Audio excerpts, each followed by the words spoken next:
Hello, and welcome back to English Every Day, the podcast. I'm your host, Mary.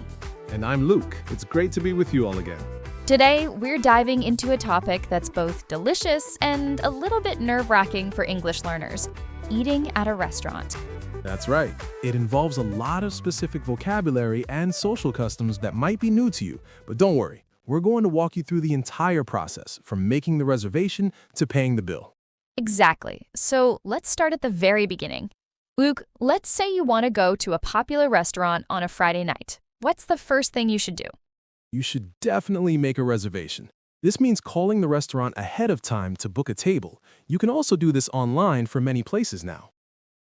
Booking a table. So what would you say on the phone? A simple and polite phrase works best. Something like, "Hello, I'd like to make a reservation for 2 people, please." Right, and they'll probably ask for which day and time, so you could say, for this Friday at 7 p.m. Exactly. They will also ask for your name and maybe a phone number, so the full request might sound like this. "Hi, I'd like a reservation for 4 people for Saturday at 8 p.m. under the name Luke." Perfect. So fast forward to Saturday, you arrive at the restaurant. What do you say to the person at the front, the host or hostess? You'd say something like, "Hello, we have a reservation for 4 under the name Luke." If you don't have a reservation, you would say, "Hi, a table for 4, please." Yeah, and you might hear the host use the term party. They might ask, how many in your party, which just means how many people are in your group. So you can also say, we're a party of 4. That's a great point, Mary. Party in this context doesn't mean a celebration. It just means group. Okay, so the host leads you to your table, you sit down, and they hand you the menus. This is where the next challenge begins: understanding the menu. It can be a lot of text, but most menus are divided into similar sections. The first is usually appetizers. Right, appetizers are small dishes you eat before the main part of the meal. They're also sometimes called starters, things like soups, salads, or breadsticks. After that, you have the main event. This section is usually called entrees or main courses. This is the biggest part of your meal, like a steak, a pasta dish, or fish fillet. It's interesting that in American English, the main course is called an entree, which in French actually means starter. It can be a little confusing. It is, but in the US and Canada, entree almost always means the main dish. Sometimes entrees come with small accompanying items, but you can also order sides or side dishes. And speaking of things that aren't on the main menu, let's talk about specials. The server will often come to the table and list the daily specials. This can be a real listening challenge, as they might speak quickly. It's completely fine to ask them to repeat something. You can say, "Sorry, could you tell me about the fish special again?" These dishes are often the chef's highlight for the day, so it's always worth asking about them. Sides, like an extra order of French fries, steamed vegetables, or a baked potato. Then, of course, we have the best part, dessert. Can't forget dessert. This is where you'll find cakes, ice cream, and other sweet treats. And finally, you'll have a section for beverages or drinks. Right, this includes soft drinks, juice, coffee, tea, and sometimes alcoholic beverages as well. So now we understand the menu. The waiter or server comes to your table. What happens next, Mary?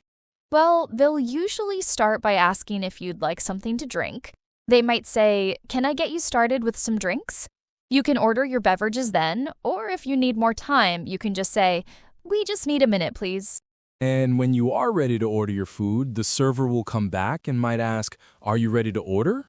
Yep, and there are a few very common and polite ways to tell them what you want. The most common is probably, "I'll have the chicken," or "I'll have the steak, please."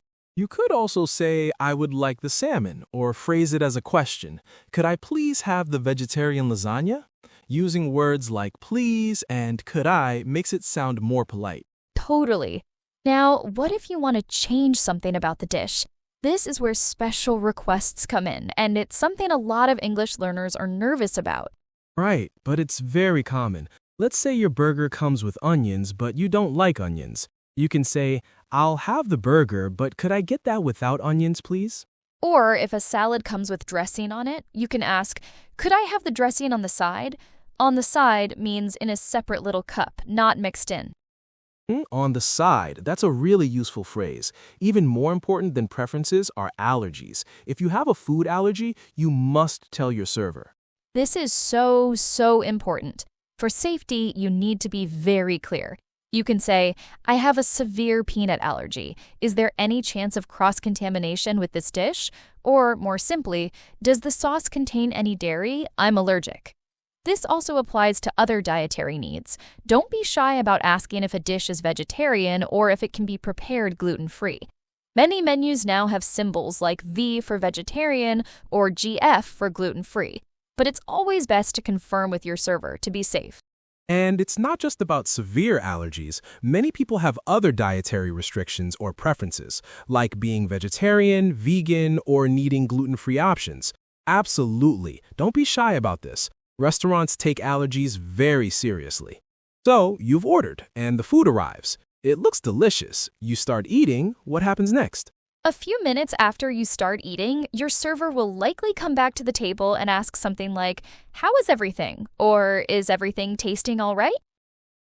This is called a checkback. If everything is good, a simple response is all you need.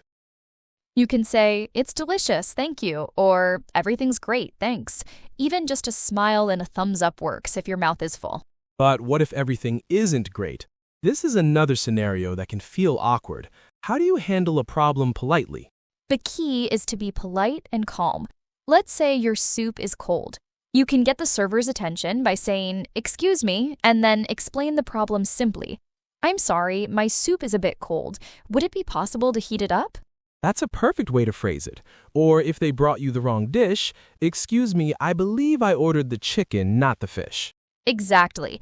Using phrases like, I'm sorry, but, or I believe, softens the complaint and makes it polite.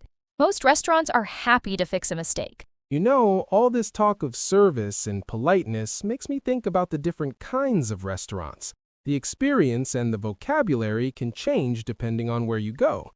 At a fast food restaurant, for example, you order at a counter, pay before you eat, and there's no waiter. The language is much simpler. Can I get a number 1, please?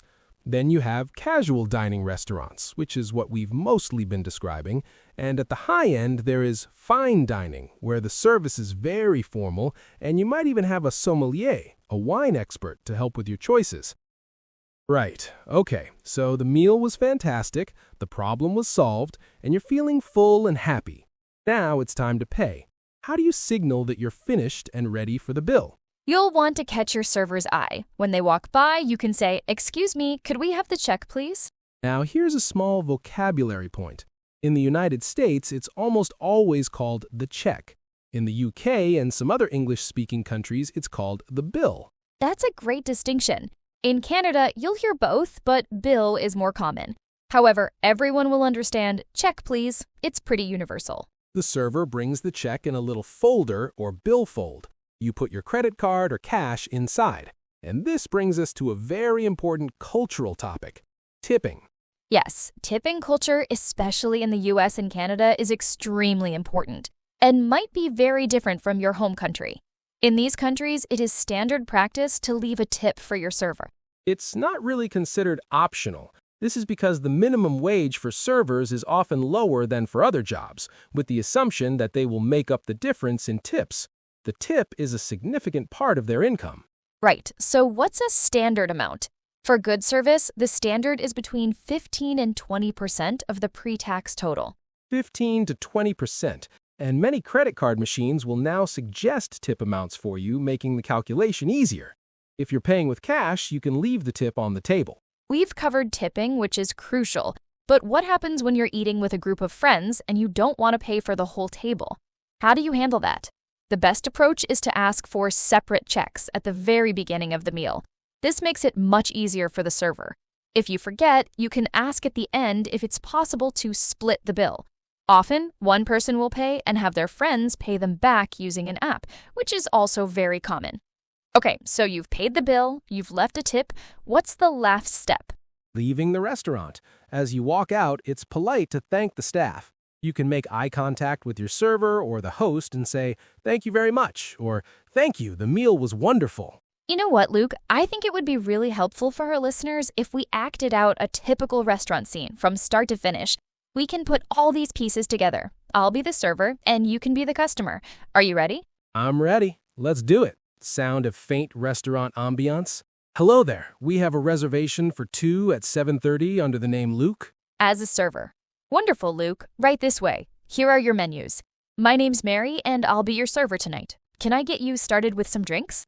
Yes, please. I'll have a lemonade. My friend will have an iced tea. A moment passes. Okay, I think we're ready to order. I'll have the steak, but could I get a side salad instead of the fries? And I'd like the steak cooked medium rare, please. Of course. Steak, medium rare with a side salad. And for you, ma'am?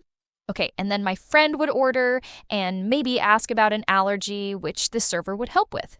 A few minutes after the food arrives, I'd do a check back. How is everything tasting for you folks? And we'd say, everything is delicious, thank you.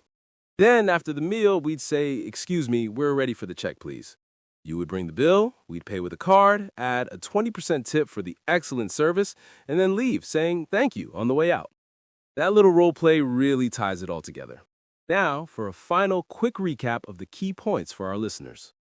First, make a reservation. Second, when you arrive, give your name or ask for a table.